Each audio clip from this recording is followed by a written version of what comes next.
दोस्तों जैसे कि आप यहाँ पर देख पा रहे हैं, सरकारी कर्मचारियों एवं पेंशनर्स के लिए बड़ी खबर, खत्म होगा वेतन आयोग, इस फॉर्मूले से होगी सैलरी और पेंशन में बढ़ोतरी।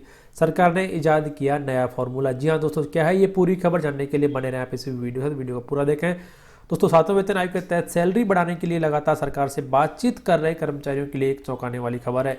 केंद्र की मोदी सरकार अब वेतन आयोग को खत्म करने की तैयारी कर रही है। सूत्रों के मुताबिक 7वें वेतन आयोग के बाद अगला वेतन आयोग नहीं आएगा। सरकार इस दिशा में काम कर रही है कि 68 लाख केंद्रीय कर्मचारी और 52 लाख पेंशन धारकों के लिए एक ऐसी व्यवस्था बनाई जाए जिससे उनकी सैलरी और पेंशन को रिवाइज करने की जरूरत ही ना पड़े।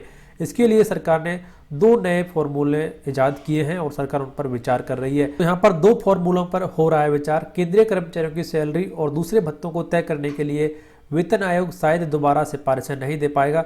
अभी तक 10 साल में एक बार वेतन आयोग कर्मचारियों की सैलरी और भत्तों को लेकर सिफारिशें रखता रहा है, लेकिन अब सरकार वेतन आयोग की सिफारिशों के बजाय सैलरी रिवीजन करने के लिए 2 नए फॉर्मूलों पर विचार कर रही है। पहला फॉर्मूला यह है कि ऑटोमेटिक पे रिवीजन सिस्टम और दूसरा एक्वायर्ड फॉर्मूला। तो इन 2 फॉर्मूलों से अब केंद्रीय कर्मचारियों और पेंशनर्स की सैलरी और पेंशन रिवाइज की जाएगी। तो देख लेते हैं क्या है दोनों फॉर्मूले में अंतर।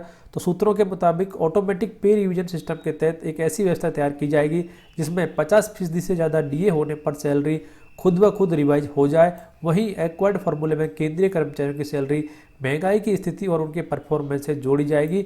Acquired formula nutrition, food and agriculture के पहले डायरेक्टर और न्यूट्रिशनिस्ट वेलेस रूडल एक्वायर्ड की सिफारिशों पर आधारित है। तो इन 2 फॉर्मूलों पर सरकार काम कर रही है और इसमें आधार पर तय किया जाएगा एक्वायर्ड फार्मूला। तो एक्वायर्ड ने अपनी सिफारिशें भारतीयों के खाने और कपड़ों की जरूरत के आधार पर तय की हैं।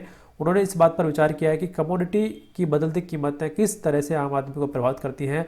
सरकार का मानना है कि वेलेस का यह फॉर्मूला पे स्केल को तय करने में भी मदद करेगा।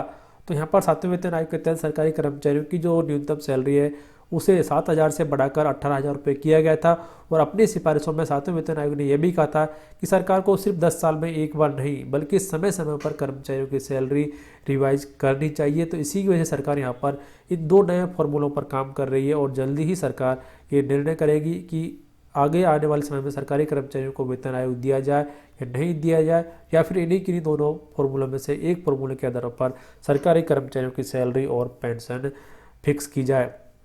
तो नए वेतन आयोग के पेमेंट और ग्रेड पे के मुताबिक भुगतान कर दिया गया है और एक नया पे मैट्रिक्स यहाँ पर डिजाइन किया गया है।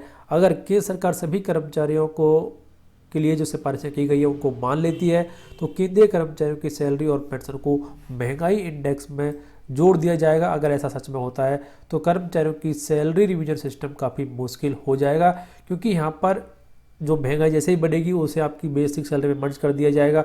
उसके अनुसार जो वेतन आयोग का सिस्टम है वो भी खत्म कर दिया जाएगा। तो ये एक बेहद ज़रूरी खबर लगभग 1 करोड़ से ज़्यादा सरकारी कर्मचारियों और पेंशनर्स के लिए। तो दोस्तों इस वीडियो में इतना ही।